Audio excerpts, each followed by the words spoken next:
I'm gonna try and do this in one take as an homage to the one hitter that opened this movie. We'll see if that happens. You let me know, actually.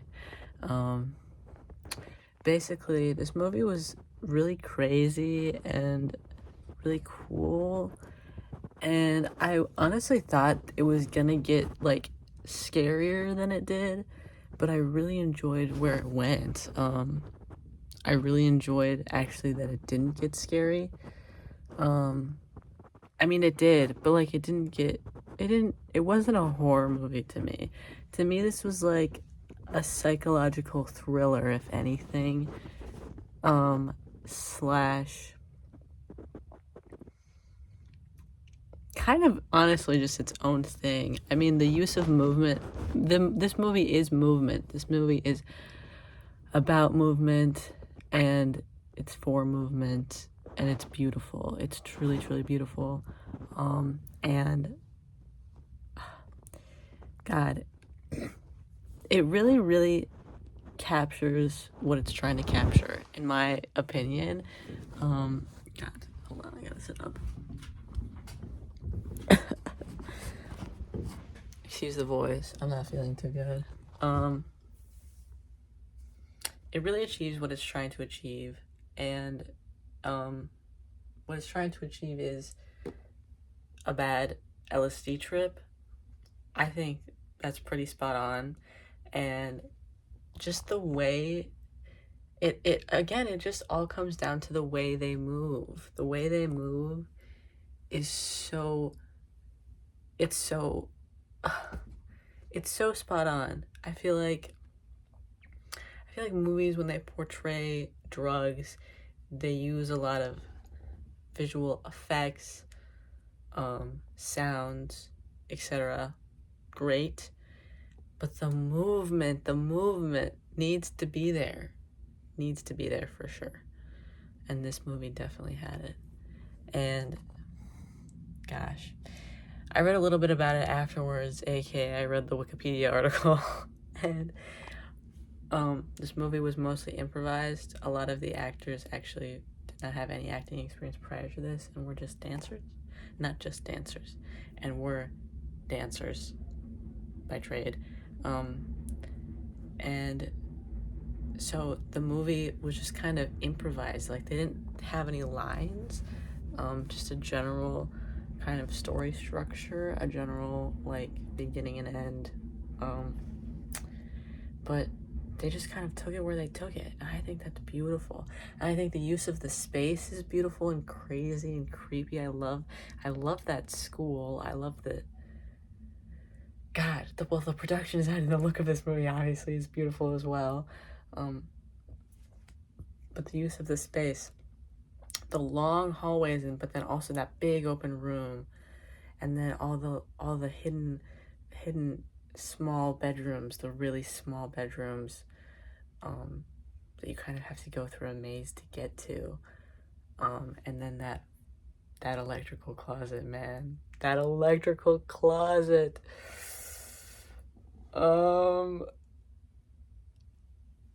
The minute she put him in there, I was like, oh, this movie's sick. This movie's fucked up, because that little boy's gonna die. That little boy is going to die in there.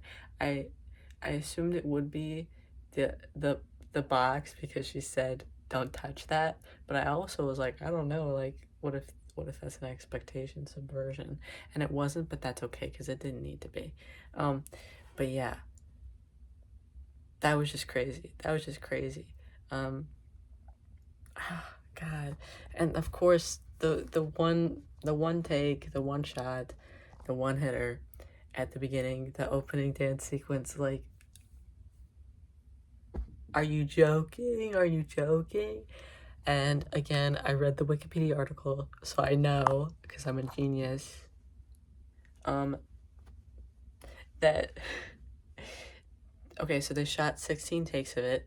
The first 15 were unusable, and just kind of them figuring out how to do it, because apparently they didn't, let me know if I got this wrong. Apparently they didn't choreograph it at all beforehand, and They just kind of did it, and then they did 14 takes of it that were just kind of figuring it out.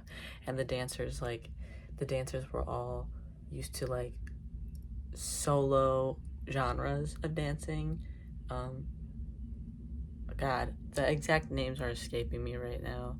Scrumping, crumping, possibly being one of them. Very specific styles of dance, voguing as well. I know that one.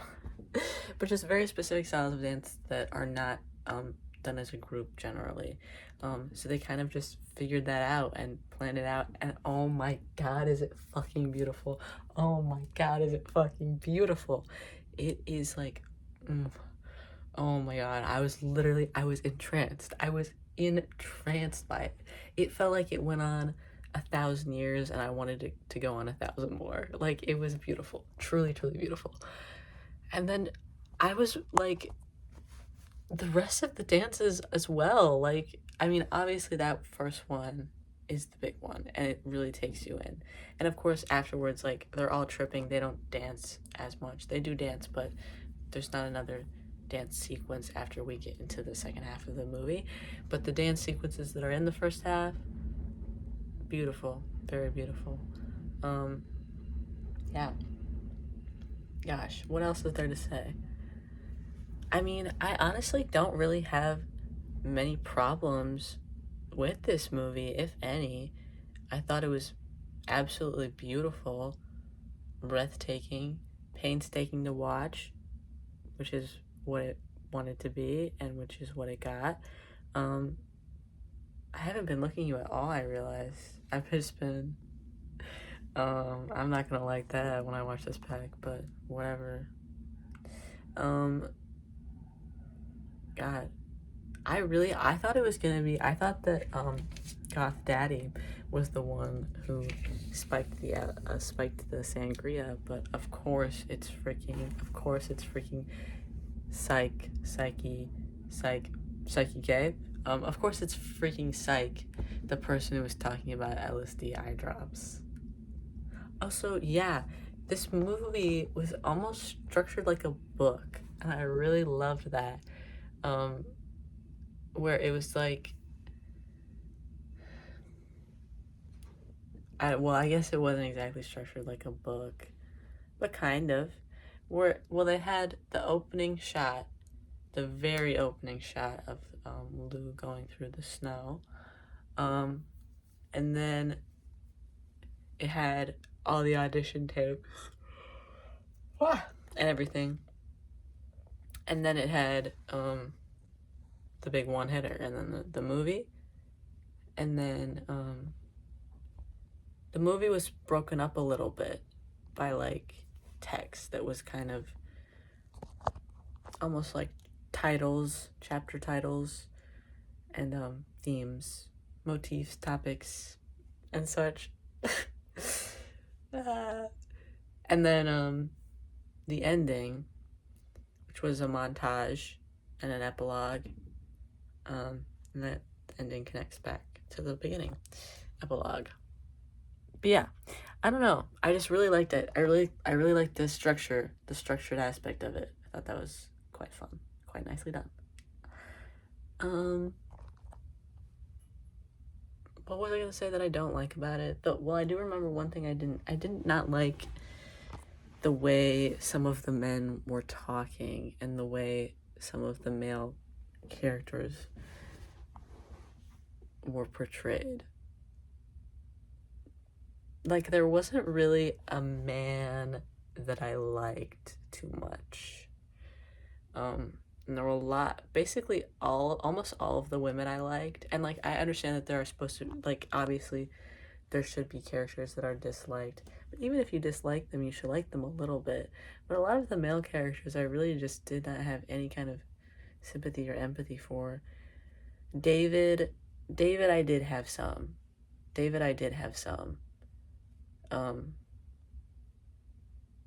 To be honest. But like, oh my god, the fucking guy who was like in love with his sister and sexually abusing his sister.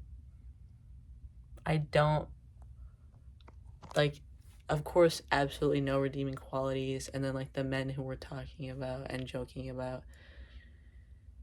what is rape, that's like, I don't know. I feel like there's a line between men being vulgar and men basically saying, I'm gonna rape this girl. Maybe I'm wrong about that. But that was just a little crazy. And, like, those characters didn't rape anybody. But I was still was like, oh, I don't really like them. And that was, like, the only, like, intimate moment we saw of them. Most importantly, is like this was their big moment. And yeah, then there was a lot of male characters that I guess we just didn't really see much of at all. But yeah, I don't know. I love the women though. Love the women. Well, I guess there was one male character that I really adored, and that was Tito.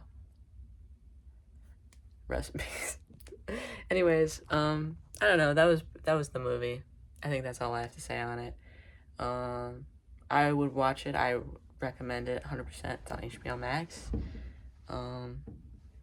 Forget the first name of the guy who directed it, but I think his last name is Noe.